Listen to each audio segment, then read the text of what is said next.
হরে কৃষ্ণ। সকলকে আবারও কৃষ্ণ প্রতি শুভেচ্ছা জানিয়ে আমাদের ধারাবাহিক শ্রীমদ্ ভাগবত গীতার ক্লাসে আপনাদেরকে স্বাগতম জানাচ্ছি। আজ আমরা শ্রীমদ্ ভাগবত গীতার অন্তর্গত নবম অধ্যায়ের ৮ নম্বর শ্লোক নিয়ে আলোচনা করব। আপনারা সকলে অত্যন্ত মনোযোগ দিয়ে শ্রবণ করবেন, কারণ এই শ্লোকটিতে আমরা জানতে পারব যে এই অনন্তকোটি ব্রহ্মাণ্ড কিভাবে সৃষ্টি হয়, কিভাবে বা ধ্বংস হয়, তার পিছনে কোন শক্তি, কার শক্তি কিভাবে কাজ করে। তো অত্যন্ত মনোযোগ দিয়ে সম্পূর্ণ ভিডিও শ্রবণ করবেন। তো চলুন শুরু করি। নমো ওম বিষ্ণুপাদায় কৃষ্ণ পৃষ্ঠায় ভূতলে শ্রীমতী ভক্তি বেদান্ত স্বামিনীতি নামিনে নমস্তে সারস্বতী দেবী গৌরবাণী প্রচারিণে নির্বিশেষ শূন্যবাদী পাশ্চাত্য দেশতারিণে বাঞ্ছা কল্পতরুর্ভশ্চ কৃপা সিন্ধু ব্যবচ পতিতানাং পাবনেভ্য বৈষ্ণবেভ্যো নমো নমঃ। জয় অনন্তকোটি বৈষ্ণববৃন্দ কি জয়, শিলা প্রভুপাদ কি জয়, নিতাই গৌর সীতানাথ প্রতি প্রমানন্দে হরি বল। হরে কৃষ্ণ। ওম নমো ভগবতে বাসুদেবায়। ওম নমো ভগবতে বাসুদেবায়। ওম নমো ভগবতে বাসুদেবায়। শ্রীমদ্ ভাগবত গীতা নবম অধ্যায় রাজগজ্যযোগ শ্লোক নম্বর ৮। প্রকৃতিম শ্যাম অষ্টভ্য বিসৃজামি পুনঃ পুনঃ ভূতগ্রামম ইমম কৃতস্নাম অবসম প্রকৃতির অবসৎ। প্রকৃতিম শ্যাম অষ্টভ্য বিসৃজামি পুনঃ পুনঃ ভূতগ্রামম ইমম কৃতস্নাম অবসম প্রকৃতিম প্রকৃতে অবসাৎ। প্রকৃতে বাসাত। হরে কৃষ্ণ। এখন আমরা এই সংস্কৃত শ্লোকের শিলা প্রভুপাদ কর্তৃক যে বাংলা ভাষানুবাদ, সেই ভাষানুবাদ আমরা শ্রবণ করব। অনুবাদ: এই জগৎ আমারই প্রকৃতির অধীন, তা প্রকৃতির বশে অবশ্যই আমার ইচ্ছার দ্বারা পুনঃ পুনঃ সৃষ্ট হয় এবং আমারই ইচ্ছায় অন্তকালে বিনষ্ট হয়।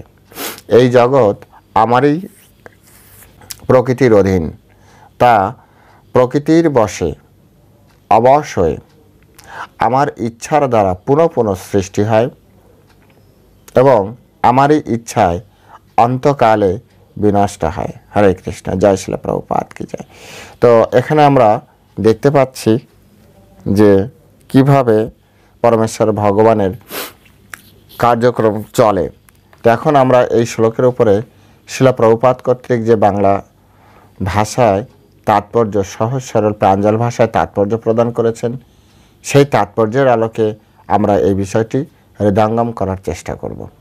এখানে পরমেশ্বর ভগবান কি বলছেন যে এই জড়জগৎ ভগবানেরই অপরা বা নিকৃষ্ট শক্তির আপনার অন্তর্ভুক্ত, তার যে অভিব্যক্তি সেটি।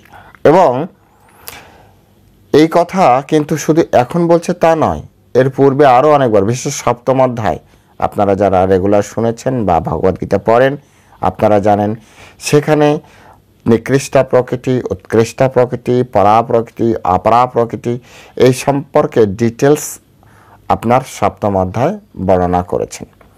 তো ভগবান এখানে বলছেন যে এই যে জড়জগৎ, এটি ভগবানের নিকৃষ্ট শক্তির অন্তর্ভুক্ত, যেটি আপনাদের নিশ্চয় মনে আছে যে ভূমির অপ অনল বায়ু মনক্ষম বুদ্ধির এবচ। তো এই 8টা প্রকৃতি, মাটি, জল, বায়ু, আকাশ, অগ্নি, মন, বুদ্ধি, অহংকার, এই 8টি যে তত্ত্ব, সেই তত্ত্ব দ্বারা এই নিকৃষ্ট প্রকৃতি সাজানো আছে।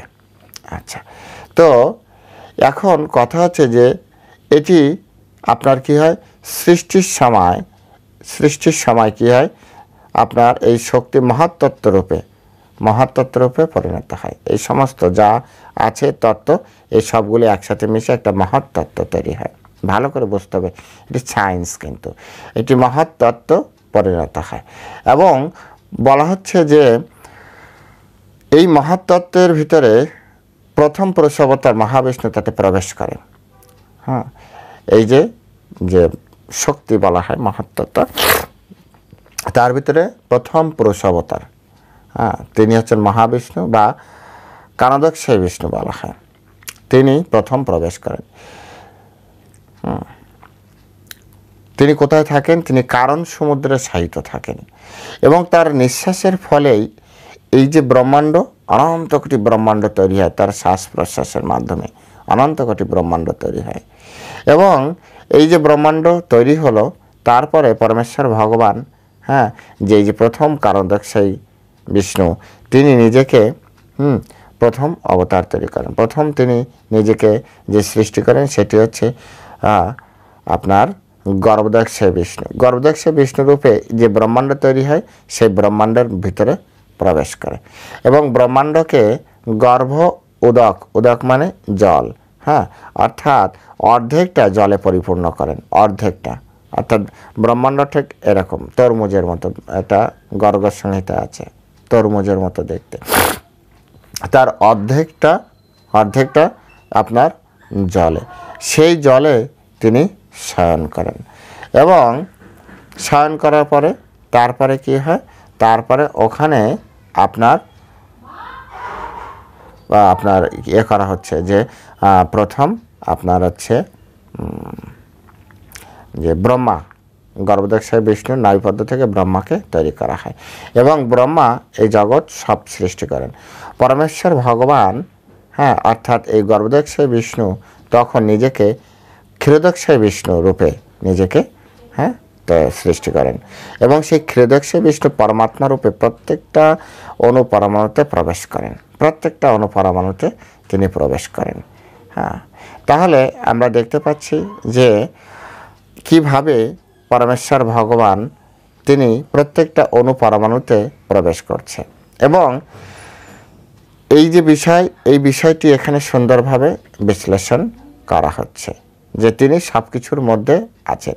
মতস্থানে সর্বভূতানি, অর্থাৎ সমস্ত জীবের ভিতরে, সর্বভূতানি সমস্ত জীব, অণু পরমাণু, আপনি যা বলেন সব কিছুর ভিতরে পরমেশ্বর ভগবান রয়েছেন।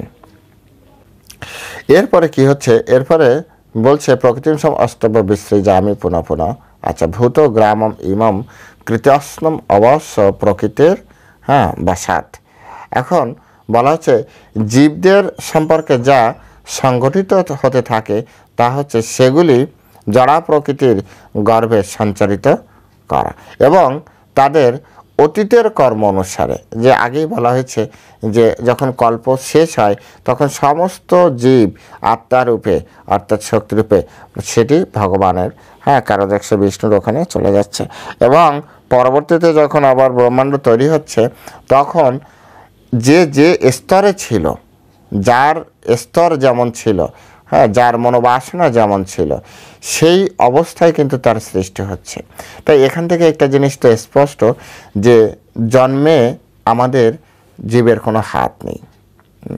জীব সে আপনার গাছ, মাছ, এটা হচ্ছে আমাদের বাসনা অনুযায়ী, হ্যাঁ, ভগবান আমাদেরকে এই জগতে বিভিন্ন শরীর প্রদান করছেন। কেউ মানুষ হচ্ছে, কেউ পশু পাখি, গাছ, মাছ, হাঁস, হ্যাঁ, সব কিছু অর্থাৎ বাসনা অনুযায়ী। তো অবশ্যম এখানে বলা হচ্ছে যে অবশ্যম, প্রকৃতস্নম অবশ্যম, অর্থাৎ একেবারে অবশ্যই হাত পা বেঁধে আমাদেরকে গাছ বানিয়ে গাছের ভিতরে ঢুকে দেওয়া হবে, কারণ আমরা বৃক্ষপ্রেমী হয়েছি, আমরা গাছ প্রেমী হয়েছি, সুতরাং আমাদেরকে গাছের ভিতরেই আমাদের থাকতে হবে।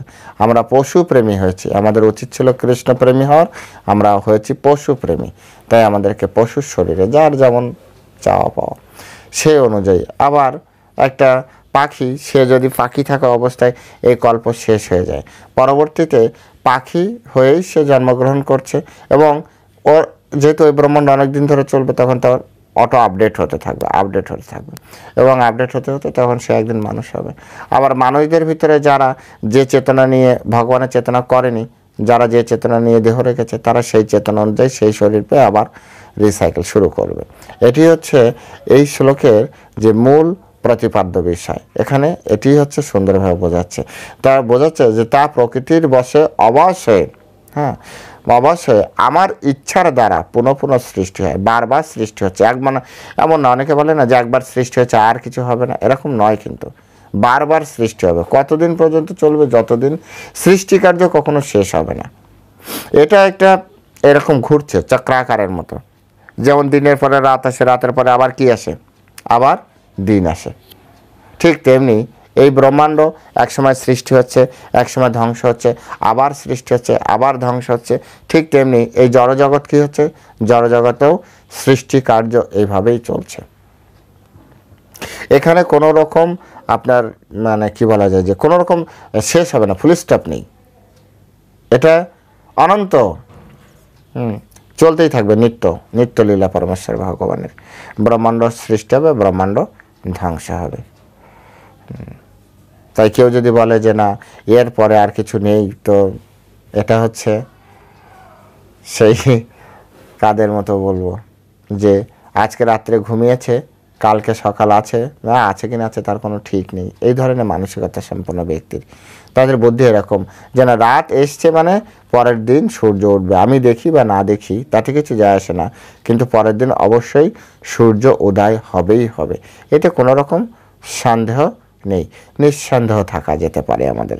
তো ঠিক তেমনি ব্রহ্মাণ্ড শেষ হচ্ছে, ঠিক তেমনি আবার ব্রহ্মাণ্ড সৃষ্টি হবে। যতস্যই ধ্রুবা, যতস্যই ধ্রুবা মৃত্যু, ধ্রুবম জন্ম মৃতস্য চ। যার জন্ম হয়েছে তার মৃত্যু অবশ্যম্ভাবী, যার মৃত্যু হয়েছে তার জন্ম অবশ্যম্ভাবী। তাহলে যার জন্ম হয়েছে তার মৃত্যু হবে, আবার যার মৃত্যু হয়েছে তার জন্ম হবে। এই ব্রহ্মাণ্ড সৃষ্টি হয়েছে মানে ধ্বংস হবে, ধ্বংস হয়েছে মানে আবার সৃষ্টি হবে। জীব একদিন না একদিন মরবে এবং মারার পরে তার আবার পুনরায় কি হবে? তার আবার সৃষ্টি হবে। এটা একেবারে নিশ্চিত, ধ্রুব সত্য। এখানে এক বিন্দু পরিমাণে মিথ্যার কিছু নেই। তাই এই তত্ত্ব আমাদেরকে হৃদয়ঙ্গম করতে হবে। আর এই সবগুলি সৃষ্টি হয় কিভাবে? এই সৃষ্টি হচ্ছে ভগবানের ইচ্ছা শক্তির ফলে, ভগবানের ইচ্ছা শক্তির ফলে। এটি হচ্ছে একটা গুরুত্বপূর্ণ। ভগবান জাস্ট ইচ্ছা করেছেন, তার এই ইচ্ছা অনুযায়ী এই সৃষ্টিকার্য চলছে। আমরা ইচ্ছা করলেই কিন্তু যে আমি এখন ইচ্ছা করলাম একটা বাড়ি হয়ে যাবে, হবে না। কিন্তু ভগবান চাইলেই হয়ে যাবে। বলুন না এটা ঠিক সায়েন্টিফিক মনে হয় না। আপনি মহাভারতে দেখুন, মহাভারতে ইন্দ্রপ্রস্থ দাঁড় করিয়ে দিয়েছে, ইন্দ্রপ্রস্থ এরকম দেখতে দেখতে দাঁড় করিয়ে দিচ্ছে। অত লেবার কস্ট লাগে না, অত লেবার কাস্টিং লাগে না, অত সিমেন্ট বালি এত কিছু লাগে না। ঠিক বিশ্বকর্মাকে ওই ধরনের শক্তি প্রদান করা হয়েছে ভগবানকে। ভগবানও চাইলে ওর থেকে ব্রহ্মাণ্ড তৈরি করতে পারে। তো ভগবান বিশ্বকর্মাকে বললেন যে এখানে একটা সুন্দর মায়ানগরী তৈরি করে দাও, অত্যন্ত অদ্ভুত নগরী তৈরি করে দিলেন। বিশ্বকর্মা এবং ময়দানব এই দুজন মিলে ইন্দ্রপ্রস্থ তৈরি করলেন। তারপরে দ্বারকাপুরী, যে দ্বারকাপুরী আগে তো কেউ জানতোই না, এখন তো অন্তত আমরা জানতে পারছি। দ্বারকাপুরী, যেটি এখনও সমুদ্রের নিচে রয়েছে, সেই দ্বারকাপুরীটি কি হচ্ছে? কৃষ্ণ এক রাত্রে তৈরি করেছিলেন। কীভাবে তৈরি করেছিলেন? খুব সিম্পলি তিনি ইচ্ছা করেছেন, সমুদ্রের মধ্যে থেকে একটা নগরী তৈরি হয়েছে। এবং পরমেশ্বর ভগবান যখন চলে যাবেন, সাথে সাথে যখন যাবেন, যাওয়ার আগেই তিনি দ্বারকা নগরী আবার জলের ভিতরে রেখে দিয়ে গেছেন, সমুদ্রের গর্ভে রেখে দিয়ে গিয়েছেন। তো ইচ্ছা শক্তির উপরে ভগবানের এই শক্তি অত্যন্ত বড় শক্তি। ভগবান চাইলেই সব কিছু হতে থাকে, শুধু চাওয়া, ইচ্ছা করাটা বাকি আছে। আমাদের সাথে পরমেশ্বর অনেকে বলে না যে আমি ভগবানটা কোনো আর কি, আমি ভগবান। তো এখানে পরমেশ্বর ভগবান বলছেন যে ইচ্ছা শক্তি দ্বারা সব কিছু নিয়ন্ত্রণ করে। একবার যে বলে যে আমি ভগবান, তাকে বলতে পারেন যে তুমি একটা ইচ্ছা করে দেখাও না যে এখানে একটা গাছ বড় হয়ে গেল, আম গাছ তৈরি হলো এবং আম ফল প্রদান করছে। চৈতন্য মহাপ্রভু আপনার অনেকগুলো এরকম অলৌকিক কাজ করেছেন ইচ্ছা শক্তি অনুযায়ী। কৃষ্ণ তো লীলা পুরুষোত্তম, তার কথা কি বলবো। তারপরে ভগবান রামচন্দ্র কত লীলা করেছেন। তাদেরকে এই কারণে লীলা বলা হচ্ছে যে আমাদের জড়জাগতিক কোনো জ্ঞান বুদ্ধি বা জড়জাগতিক যেটাকে বিজ্ঞান বলা হয়, তার মাধ্যমে তাদের অনেক কিছুই আমরা ব্যাখ্যাই করতে পারছি না, সেজন্য লীলা নামে চালাচ্ছে। লীলা হচ্ছে অপ্রাকৃত বা প্রাকৃত নয়। প্রাকৃত যে জিনিসটা অপ্রাকৃত, অর্থাৎ এই জড়জগতের সাথে জড়জগতের কোনো উদাহরণ, জড়জগতের কোনো তত্ত্ব সেটিকে পূর্ণরূপে ব্যাখ্যা করতে সামর্থ্যবান নয়। সে কারণে সেটাকে আমরা লীলা বলছি। অর্থাৎ এমন কিছু ঘটনা যা ওনারা ঘটিয়েছেন যেটা কোনো সাধারণ মানুষ আপনার করতেই পারে না, এটা আমাদেরকে বুঝতে হবে। কোনো সাধারণ মানুষ এটা করতে পারে না। তাই পরমেশ্বর ভগবান যা করেন এগুলি হচ্ছে লীলা, এবং তিনি সব কিছু করেন তার ইচ্ছা শক্তির মাধ্যমে। সুতরাং তার ইচ্ছা শক্তি কতটা বলবান, এবং সেক্ষেত্রে আমরা থাকি, হ্যাঁ, সমস্ত জীব এই ব্রহ্মাণ্ডের সব কিছু অবশ, কেউ কোনো কথা বলতে পারবে না, কোনো আর্গুমেন্ট চলবে না ওখানে। হ্যাঁ, তাই জীবদ্দশায় আমাদেরকে কৃষ্ণ ভাবনামৃত অবলম্বন করতে হবে। যদি আমি এই সুযোগ হারিয়ে ফেলি, এরপরে যে কবে সুযোগ পাবো এর কোনো গ্যারান্টি আমার আপনার কাছে নেই। কিন্তু মনুষ্য জীবন পেয়েছেন, মনুষ্য জীবন পাওয়ার পরে এই কৃষ্ণ কথা, কৃষ্ণ ভক্তি যাজন করার সুযোগ আপনি যে পাচ্ছেন, আপনাকে দেওয়া হচ্ছে, তা বুঝবেন কি করে? যদি আপনি এই তত্ত্ব পুরোটা শোনার মতো শক্তি, ক্ষমতা, ধৈর্য আপনি এখনও শুনছেন, তার মানে কি আপনাকে পরমেশ্বর ভগবান সেই সুযোগ প্রদান করছে। এই ভিডিও অনেকেই দেখবে না, অনেকে দেখলেও 2-1 মিনিট দেখে চলে যাবে। খুব কম লোক আছে যারা এই ভিডিও পূর্ণরূপে দেখে, অর্থাৎ কৃষ্ণ কথায় তাদের রুচি তৈরি করে দিয়েছে ভগবান। তো ভগবান তাদেরকে এই জড়জগৎ থেকে উদ্ধার করার জন্য একটা সুযোগ দিয়েছে। আমাদের প্রত্যেকেরই উচিত সেই সুযোগ গ্রহণ করে পরমেশ্বর ভগবান শ্রীকৃষ্ণের চরণে নিজেকে সম্পূর্ণভাবে সমর্পণ করে এই জড়জগৎ থেকে কিভাবে বেরিয়ে যাওয়া যায় সেটি আমাদেরকে বিচার করতে হবে। এই ব্রহ্মাণ্ড শেষ হয়ে গেলেও আমাদের জন্ম মৃত্যুর চক্র শেষ হচ্ছে না। কত ভয়ঙ্কর কথা! আমরা মানুষ, আমি বুঝি না যে আমরা কেমন মানুষ, যে আমরা তা এত কিছু জানার পরেও আমরা চুপ করে বসে আছি। আমরা সংসারে মেতে আছি, আমরা সংসারের সুখ ভোগে আমরা মেতে আছি। হ্যাঁ, যে এই জীবন 10 জীবন 100 জন্ম নয়, এই ব্রহ্মাণ্ড শেষ হয়ে গেলেও যদি আমি উদ্ধার না হতে পারি, আমরা ভগবানের কাছে আমরা ফিরে যেতে পারবো না। আমাদেরকে আবার এই জড়জগতে আসতে হবে। শুধুমাত্র যে স্বর্গে গেলাম, স্বর্গ থেকে আবার আসলাম এমন নয়। অত্যন্ত ভয়ানক পরিস্থিতি। আমাদেরকে এখান থেকে পাশ করেই কৃষ্ণের কাছে যেতে হবে। আমাদেরকে এখান থেকে যে অন্তকালে চ মামেব স্মরণোন্মুক্ত কলেবরাম যা প্রয়াতি মদভাবং ইয়াতি নাস্তি অত্র সংশয়। অন্তিমকালে মৃত্যুর সময় যদি আমরা কৃষ্ণের কথা চিন্তা করতে পারি, তবেই এই জগৎ থেকে আমরা বেরোতে পারবো। তেইশম শতত যুক্ত নাম ভজতাম মাম প্রীতিপূর্বকাম দদামি বুদ্ধি যোগম তম যেন মাম উপায়ন্তিতে। ভগবান বুদ্ধি দিবেন। কি বুদ্ধি দিবেন? অর্থ কিভাবে তৈরি করা যায়, সম্পত্তি কিভাবে তৈরি করা যাবে, জগৎকে কিভাবে ভোগ করতে হবে না, তিনি বুদ্ধি দিবেন কিভাবে আমরা তার কাছে ফিরে যেতে পারি। অর্থাৎ এই জড়জগতে ভোগ করাটা গুরুত্বপূর্ণ না, অথবা ত্যাগ করাটাও গুরুত্বপূর্ণ না। গুরুত্বপূর্ণ হচ্ছে যে এই জগৎ থেকে কিভাবে আমরা পরমেশ্বর ভগবানের কাছে ফিরে যেতে পারি, এটি হচ্ছে গুরুত্বপূর্ণ। তাহলে ভগবান কেন বলবেন যে আমি তোমাদেরকে সেই বুদ্ধি দেবো যে বুদ্ধিতে তোমরা আমার কাছে ফিরে আসবে? কারণ এখানটায় ভগবান জানে যদি আমরা ফিরে না যেতে পারি তাহলে আমরা কতদিন ধরে ঘুরতে হবে। তাই প্রত্যেকের কাছে আমরা বিশেষ অনুরোধ জানাই যে আপনারা প্রত্যেকে অত্যন্ত নিষ্ঠার সহিত চৈতন্য মহাপ্রভু কর্তৃক যে যোগ ধর্মের কথা চৈতন্য মহাপ্রভু প্রদান করে গিয়েছেন, সেই ধর্ম অনুযায়ী হরে কৃষ্ণ মহামন্ত্র কীর্তন করার মাধ্যমে আমাদের প্রত্যেকেরই উচিত পরমেশ্বর ভগবানের কাছে ফিরে যাওয়ার চেষ্টা করা। তা না হলে এটা অত্যন্ত কঠিন পরিস্থিতি আমাদের জন্য তৈরি হবে। তো আজ এ পর্যন্তই। সকলে ভালো থাকবেন। হরে কৃষ্ণ। জয় শ্রীল প্রভুপাদ কি জয়।